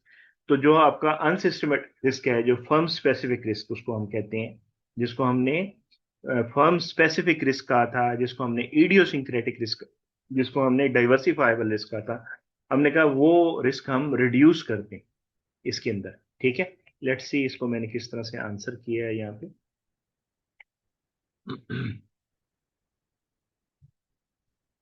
Diversification reduces portfolio risk because poor performance in one stock can be partly offset by stronger performance in other। जो अभी हमने किया, टॉप के दो ले लिए हमने और फिर लोअर से दो ले लिए। As long as stock returns are not perfectly positively correlated, तो को मूवमेंट बहुत इंपॉर्टेंट है इसकी। तो असल में जो डाइवर्सिफिकेशन आप करते हैं वो on the basis of covariance करते हैं। कोवेरियंस की बेस के ऊपर आप करते हैं। कोवेरियंस ऑफ टू स्टॉक्स अगर हो तो कोवेरियंस ऑफ 1 2। और ये कोवेरियंस का जो फॉर्मूला है ये भी शायद हमने देखा था। कोवेरियंस का फॉर्मूला क्या होता है? इसको हम रो से शो करते हैं, 1 2। ये किसके इक्वल होता है जी कोवेरियंस? ये आपने आपका ये इसको हम कोएफिशिएंट ऑफ कोरिलेशन कहते हैं, ये कोरिलेशन भी कहते हैं। इसका फॉर्मूला होता है कोवेरियंस ऑफ 1 2, और इसको हम डिवाइड करते हैं रिस्क ऑफ 1 और रिस्क ऑफ 2 के साथ। रिस्क को हम शो करते हैं सिग्मा के साथ, total risk of 1 total risk of 2। तो इसी से हम कोवेरियंस की वैल्यू भी निकालते हैं। तो इट डिपेंड्स, ये को मूवमेंट को हम जो देखते हैं इन सारी चीजों के साथ देखते हैं। इसमें कोएफिशिएंट ऑफ कोरिलेशन के अंदर दो चीजें आपकी आती हैं। एक आती है आपकी डायरेक्शन, यानी जो इसका साइन है वो डायरेक्शन बताता है कि वो कैसे मूव करते हैं। तो हमने कहा जो को मूवमेंट होती है या जो कोरिलेशन होती है वो या तो पॉजिटिव होगी या नेगेटिव होगी। ठीक है, दोनों में से कोई एक होगी। तो हम इसकी जो वैल्यू को देखते हैं वो वैल्यू हम देखते हैं +1 से -1 के दरमियान देखते हैं। ठीक है, और दरमियान में जीरो होता है जिसका मतलब होता है नो कोरिलेशन। तो हम कहते हैं +1 के ऊपर तो आपका डाइवर्सिफिकेशन होती नहीं है, वो सेम ही रहती है। और +1 क्या होता है? परफेक्टली पॉजिटिवली कोरिलेटेड, वो नॉर्मली खुद स्टॉक अपने साथ ही कोरिलेट कर रहा होता है। उसके बाद जैसे जैसे हमारी वैल्यू इधर से इधर मूव करती है -1 की तरफ, तो -1 पे जब आप पहुंचते हैं तो पूरा आपका रिस्क डाइवर्सिफाई हो जाता है। लेकिन प्रैक्टिकली ऐसा पॉसिबल नहीं है कि -1 को मूवमेंट हो, यानी एक स्टॉक एक एक पॉइंट ऊपर जाता है तो दूसरा स्टॉक एक एक पॉइंट नीचे आता हो, वो आपका परफेक्टली नेगेटिवली कोरिलेशन हो जाएगी। उस सूरत में आपका रिस्क बिल्कुल जीरो हो जाता है। जो आपका तो डाइवर्सिफिकेशन का बेनिफिट यहाँ से आता है आपके पास। ठीक है, तो यहाँ पे भी यही लिखा हुआ है, investors should spread fund across firms and sectors instead of relying on few similar shares. तो अभी आप भी देखिए, हमने जो ऊपर जो सिलेक्शन की थी स्टॉक्स की, वो किस बेसिस पे की थी? हमने इसी बेसिस पे हमने इसकी सिलेक्शन की थी कि आपका जो है दोनों चीजें इसके अंदर कवर हो जाए। ठीक है, दोनों चीजें आपकी इसके अंदर कवर हो जाए। ओके जी, नेक्स्ट क्वेश्चन के ऊपर चलते हैं, which is capital B part. Capital B part क्या कह रहा है जी? कैपिटल बी पार्ट कहता है, assume you invest 25% each of 4 stock. आपने चार सेलेक्ट किए, चार स्टॉक सेलेक्ट किए, हर एक के अंदर आप 25% करेंगे तो टोटल कितना बन जाएगा? 25%, 25% चार दफा करेंगे तो 100%। तो आपकी पूरी इन्वेस्टमेंट लग गई चारों स्टॉक्स के अंदर। Calculate the average expected return of the portfolio. तो एवरेज एक्सपेक्टेड रिटर्न कितना होगा उसका पोर्टफोलियो को? तो हमारे पास ऑलरेडी रिटर्न्स तो मौजूद है ना, रिटर्न्स तो हमारे पास मौजूद हैं, ये रिटर्न्स मौजूद हैं, वेट्स भी आपके पास आ गए। हमने कौन कौन सी कंपनीज को सिलेक्ट किया था? हमने सिलेक्ट किया था सिस्टम को, इसका रिटर्न ये है। ठीक है, हमने सिलेक्ट किया था मीज़ान को, मीज़ान का ये है। हमने सिलेक्ट किया था फौजी फर्टिलाइजर को, उसका ये है। हमने सिलेक्ट किया था माड़ी को। ठीक है, इस ये चार किए थे। तो ये इनके रिटर्न्स है। ठीक है, और साथ इनके वेट्स, वेट्स सबके जो है अगर इसको 1 2 3 4 ऐसे कहें तो इसका वेट क्या होगा?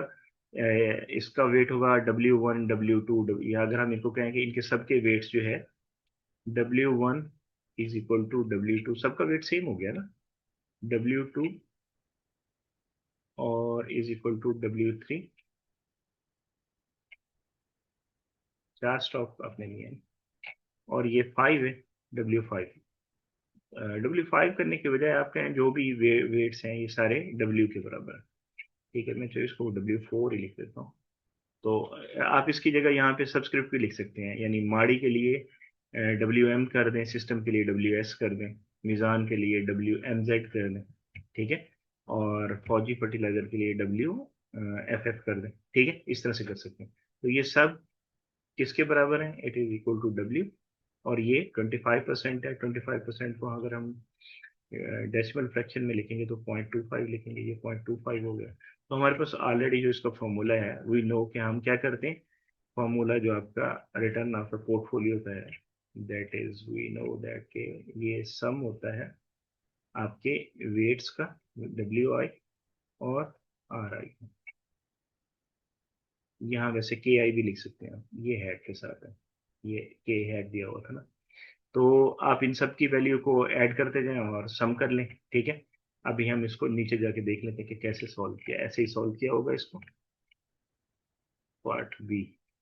ठीक है, ये देखिए 21%, 25%, 17%, 25%, 25% वेट आ रहे हैं सबके साथ। ठीक है, और ये उनके रिटर्न हैं, इनको आपने सम अप कर दिए।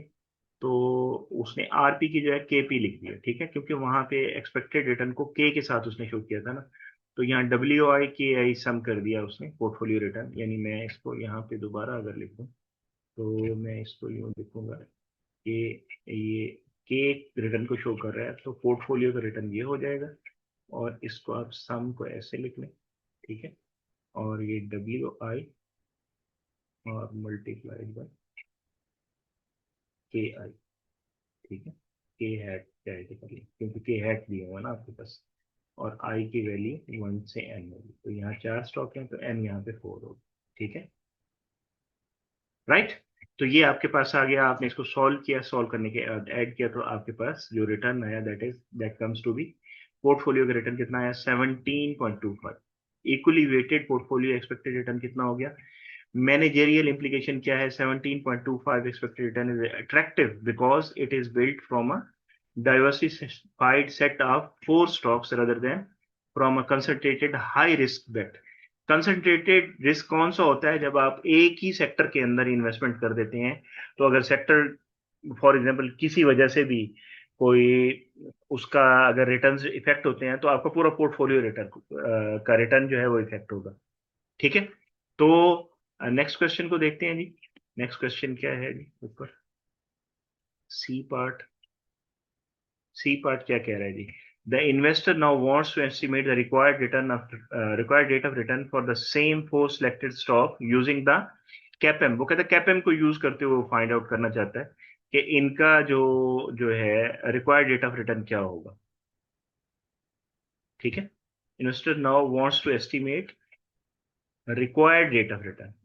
Required rate of return CAPM से करना चाहता है, तो कैपेम का फॉर्मूला आपको पता है। कैपेम का फॉर्मूला क्या है? कैपेम में आपका फॉर्मूला है जी, एक्सपेक्टेड रिटर्न ऑफ आर, मैं यहीं पे फॉर्मूला लिख रहा हूँ, RI इज इक्वल टू, हम कहते हैं RF, risk free return, plus जो बीटा है इसी का बीटा। ठीक है, बीटा I, और इसको आपने मल्टीप्लाई कर देना है किसके साथ? मार्केट रिस्क प्रीमियम के साथ। मार्केट रिस्क प्रीमियम क्या होता है? मार्केट का return minus over and above the risk free return. इसको हम एक्सेस रिटर्न भी कहते हैं। मार्केट में इन्वेस्टमेंट करने से जो आपको एक्स्ट्रा रिटर्न मिलता है, तो जो बीटा किसका होगा? उसी का होगा जिसका आप रिटर्न निकाल रहे हैं।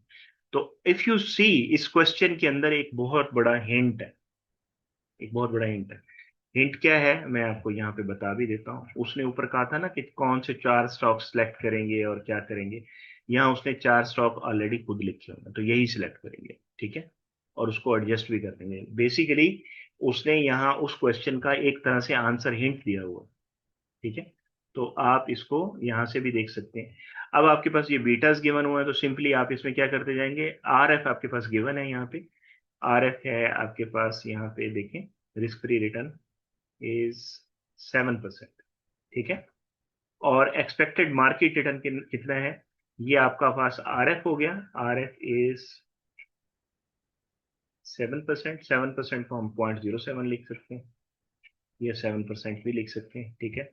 और एक्सपेक्टेड मार्केट रिटर्न यानी RM आपके पास गिवन है, दैट इज 19% या 0.19।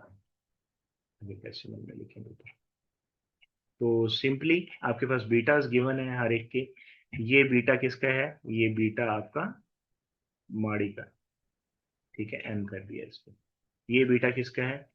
ये बीटा है आपके पास सिस्टम्स का, इसको एस कर दें, BS सिस्टम्स का बीटा है। और ये क्या है? ये बीटा मीजान का, मीजान को मैं MZ लिख देता हूँ, MZ। ये बीटा आपका फौजी फर्टिलाइजर का, इसको FF कर दें, FFC का भी, FFC भी कर सकते हैं, मैं FF लिख देता हूँ, ठीक है। तो simply you can find out, आप कैपम के जरिए इसके रिजल्ट्स निकाल सकते हैं। लेट्स सी हमने कैसे इसके रिजल्ट्स निकाले, वो मैं आपको यहाँ पे दिखा देता हूँ, ठीक है। तो देखिए यहाँ पे भी बीटाज लिखे हुए हैं साथ यहाँ पे। तो आप यहाँ पे साथ लिख लें, नहीं लिखना चाहते, टेबल नहीं बनाना चाहते, अलग अलग करना चाहते हैं, अलग अलग कर लें, ठीक है। तो ये देखें 7% बीटा, जो इसी का बीटा है, दैट इज 1.1। ये 1.1 पुट कर दिया। और जो आपका RM-RF आ रहा है, वो आप यहाँ पे निकाल के देखिए, RM-RF। तो आपका RM कितना था? 19% था। 19% माइनस RF कितना था? 7% था। तो ये आपका 12% आ गया, ठीक है। दिस इज 12%, परसेंटेज में है। आप चाहें तो यहाँ पे भी परसेंटेज डाल सकते हैं, यानी यहाँ लिखिए। और ये भी 7%, ठीक है। तो ये 12% आ गया, तो 12% यहाँ पे आ गया। इसको आपने सॉल्व किया, 20.2%, इसमें 23.8%, इसमें 16.6%, इसमें 17.8%। अब आप देखें रिक्वायर्ड रिटर्न, एक आपने रिटर्न पहले भी निकाले हुए थे, प्रोबेबिलिटी डिस्ट्रीब्यूशन, जिसको आपने K* कहा था, K hat कहा था। K hat निकाले हुए थे ना, ऊपर आपके पास क्वेश्चन के अंदर गिवन थे। यहाँ आपने कैपम के जरिए निकाले। कैपम के साथ जो हम रिटर्न निकालते हैं, रिक्वायर्ड रेट ऑफ रिटर्न, ये रिस्क एडजस्टेड होता है। ये बीटा जो है, ये सिस्टमेटिक रिस्क को शो करता है इस स्टॉक के। हमने बीटा को भी अच्छी तरह से पढ़ा था। तो ये आपके रिस्क एडजस्टेड रिटर्न आ गए, या इसको हम रिक्वायर्ड रेट ऑफ रिटर्न भी कहते हैं कि आप माड़ी में अगर इन्वेस्टमेंट करेंगे तो क्या रिटर्न मिलेगा, आप सिस्टम में करेंगे तो क्या रिटर्न मिलेगा। We have found it not from the probability distribution, not from the historical data, बल्कि हमने इसको किससे? कैपम से फाइंड किया। तीसरा मेथड आपका जो है वो हमने यूज किया इसके अंदर। तो यही आपका पार्ट सी था, ये पार्ट डी था, सी था, ये हमने कर लिया। अब देखते हैं कि नेक्स्ट पार्ट क्या है। यूजिंग कैपम, नेक्स्ट पार्ट है यूजिंग कैपम कैलकुलेट द रिक्वायर्ड। अच्छा ऊपर क्या था? ऊपर ऊपर हमने क्या किया हुआ था? Betas given, assume discrete return, estimate required data. अच्छा देखते हैं ये क्या, मुझे तो सेम ही लग रहा है question. Using CAPM, calculate the required rate of return for each of the four stocks.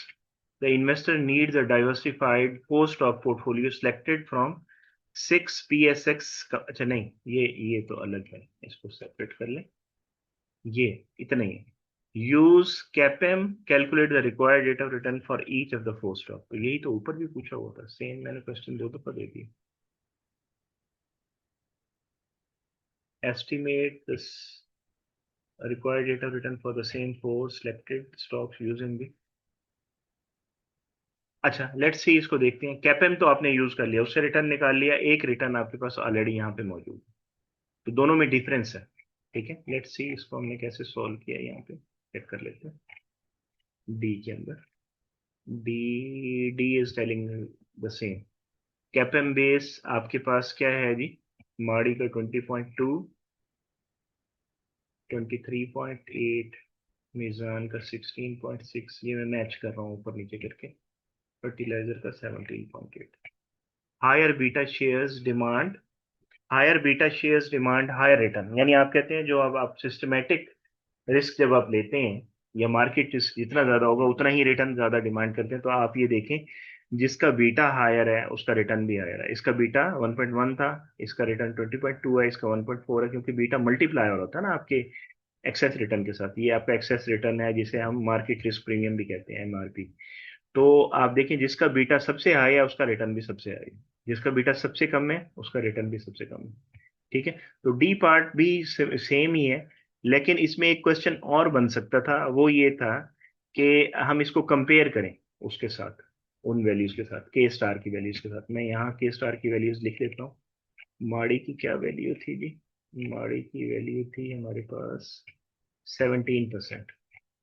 ठीक है, जो आपने वहां से निकाली हुई थी, ये यहाँ पे 17%। इट इज शोइंग 17% है, जबकि आपने माड़ी की वैल्यू यहाँ पे निकाली 20.2% है। It is higher. अब ऊपर देखें, दूसरा क्या था?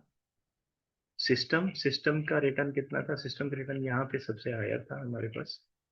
ऊपर सिस्टम, सिस्टम का 21% था। ये भी यहाँ पे लिख देते हैं,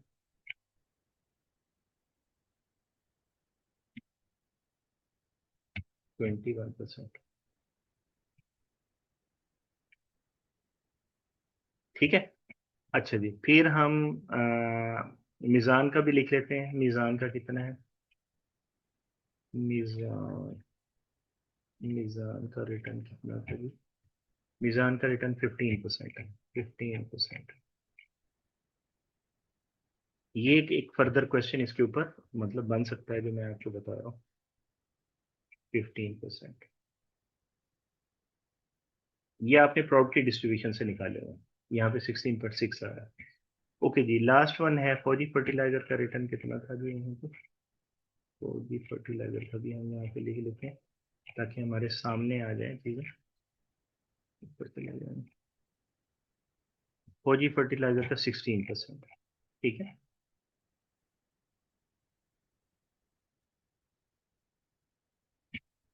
16%।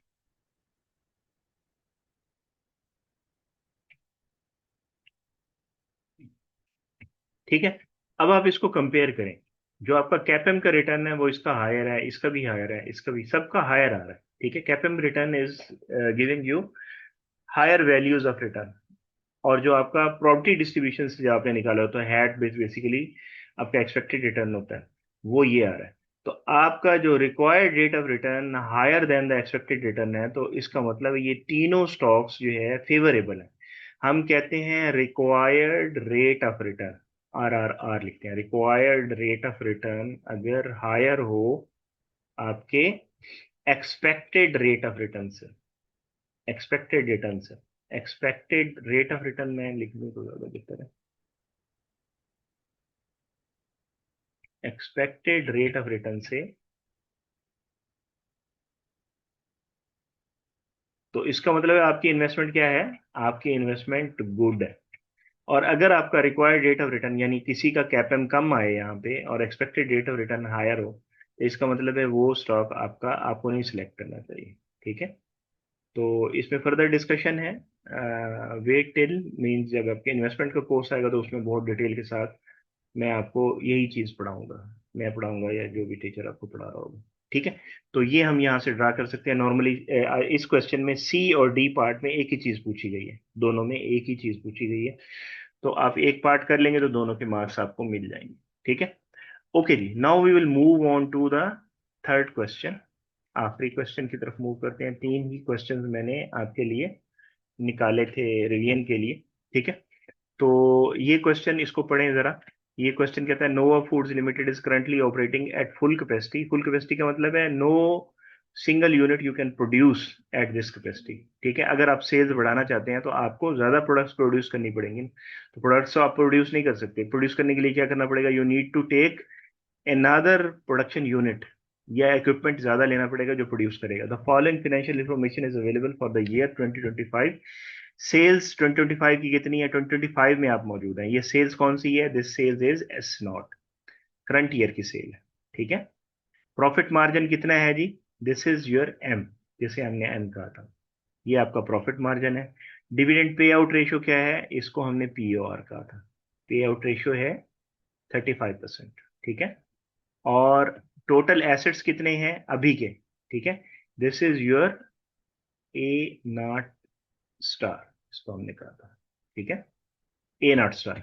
स्पॉन्टेनियस लाइबिलिटीज कितनी है? अकाउंट्स पेबल और एक्रूवल्स ऑलरेडी उसने निकाल के बताई हुई है। इसमें अगर नोट्स पेबल गिवन हो तो वो माइनस करने पड़ेंगे आपको, स्पॉन्टेनियस लायबिलिटीज में नोट्स पेबल नहीं आते। तो ये क्या है, this is your L naught star. ठीक है, this is your L naught star. तो the company expect sales to increase by 25%, 25% से इंक्रीज करना चाहती है, यानी आपका परसेंटेज जो सेल्स इंक्रीज होगी, ये परसेंटेज में मैं बता रहा हूँ, परसेंटेज में ये 25%। ठीक है, दिस इज 25%। तो क्या मैं S1 निकाल सकता हूँ यहाँ से? यस, S1 निकाल सकता हूँ। S1 क्या होगा? S1 होगा कि 25% इंक्रीज हो रही है, और S0 इंटू 1 प्लस जो भी आप ग्रो करना चाहते हैं सेल को, वो ग्रोथ इसमें आ जाएगी। यानी मैं अगर 60 मिलियन कर रहा हूँ तो 60 मिलियन इंटू 1.25 होगा, where growth is here, increase जो है ग्रो कर रही है 25 के साथ, जी आपके पास 25% है।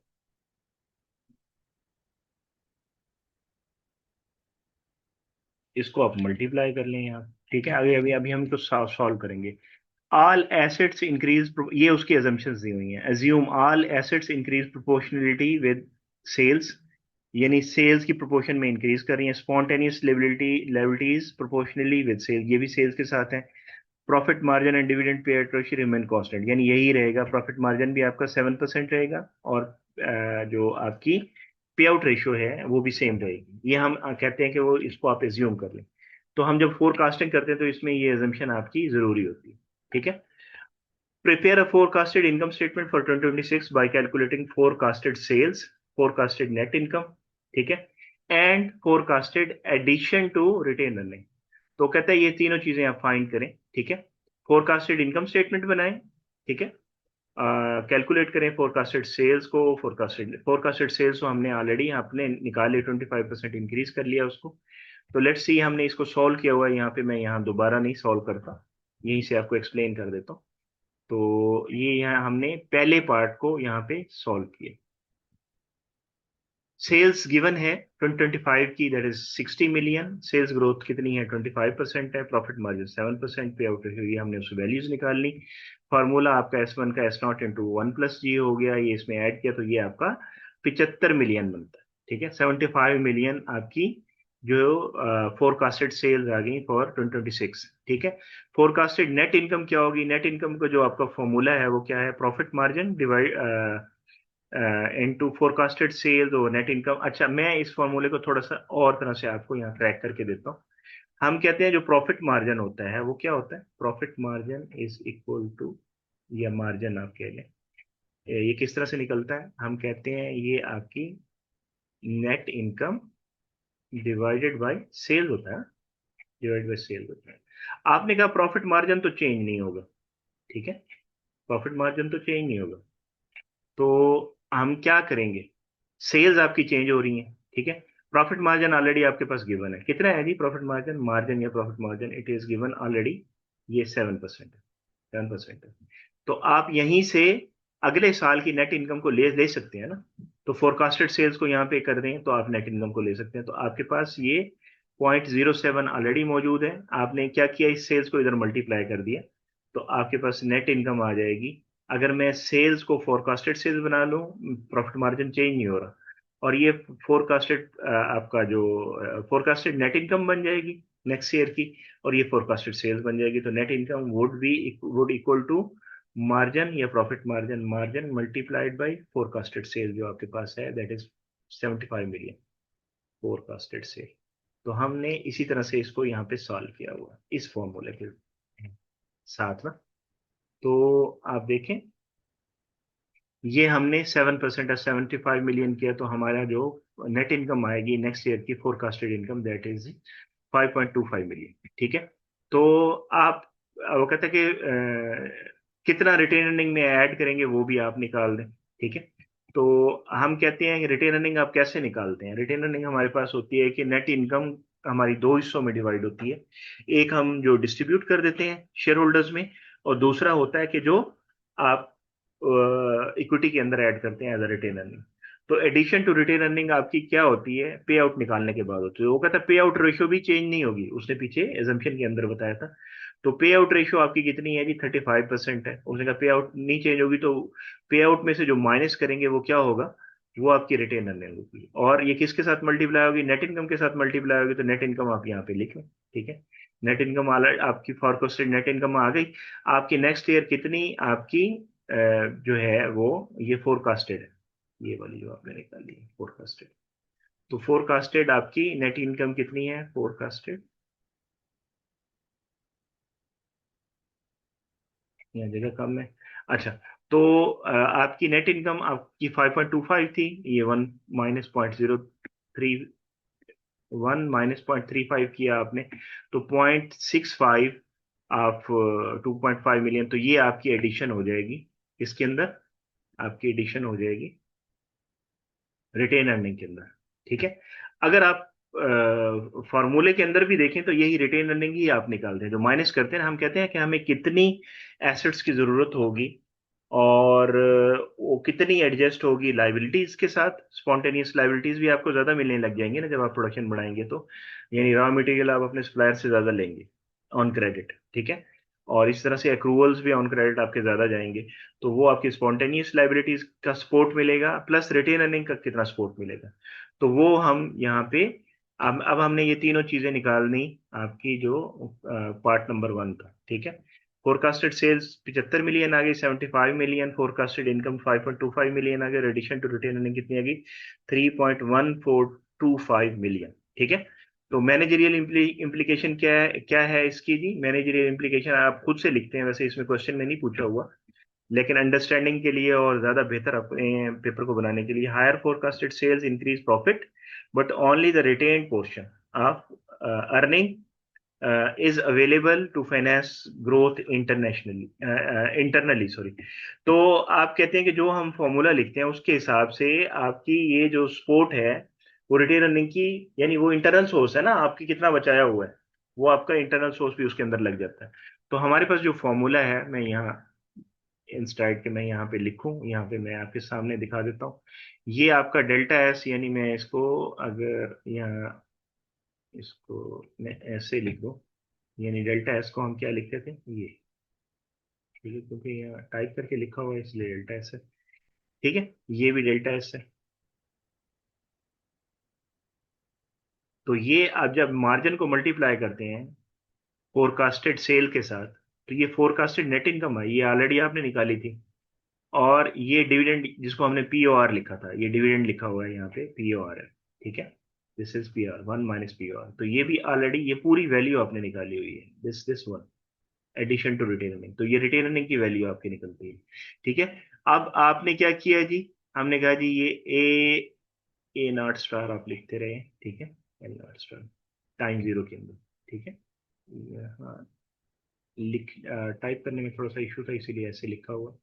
अच्छा जी, तो एस नॉट आपकी करंट से सारी वैल्यूज आप इसके अंदर पुट कर दें, and you will find the additional funds needed. अच्छा, इसको हमने देखा नहीं ऊपर, इसका सेकंड पार्ट क्या था, using the AFN formula calculate the additional funds needed for 2026। कितने आपको एडिशनल फंड्स रिक्वायर्ड होंगे, ठीक है।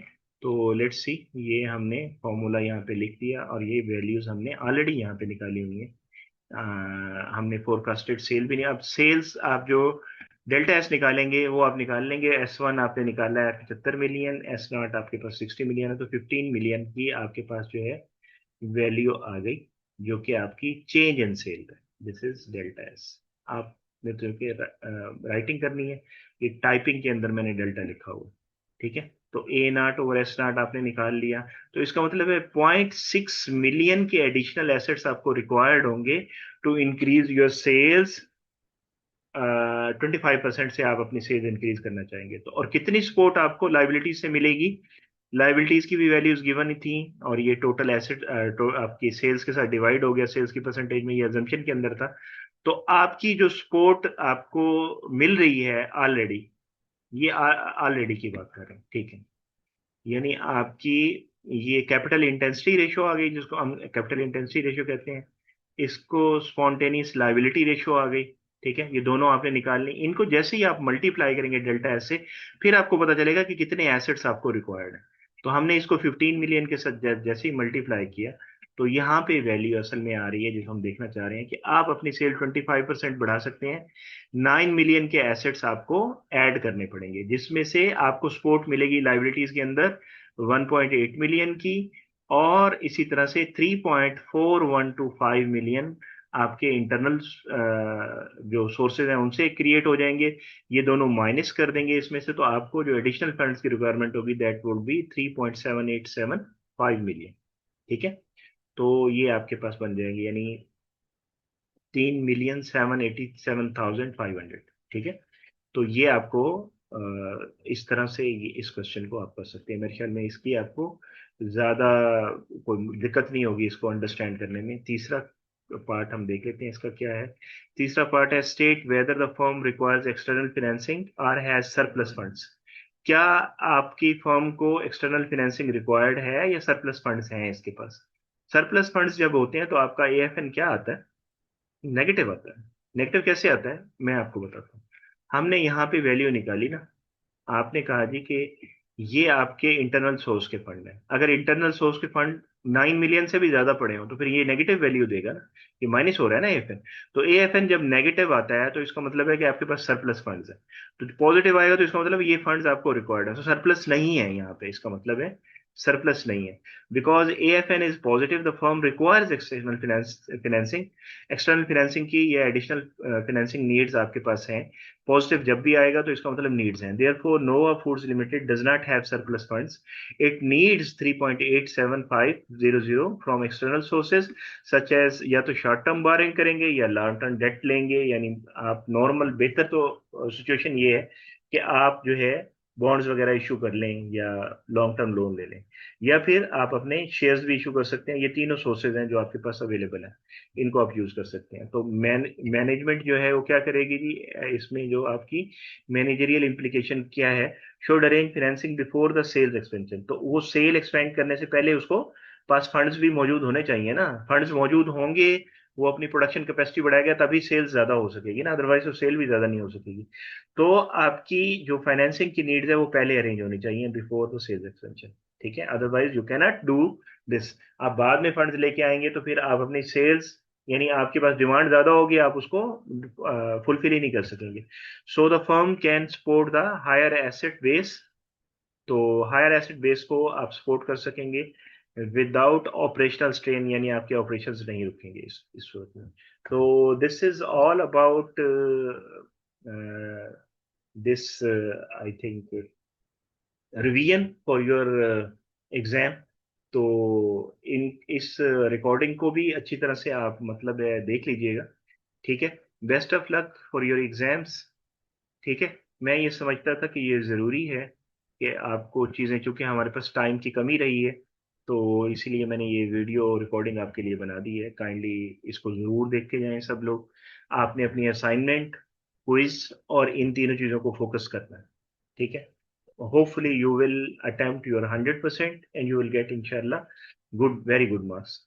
Okay ji, best of luck, take care.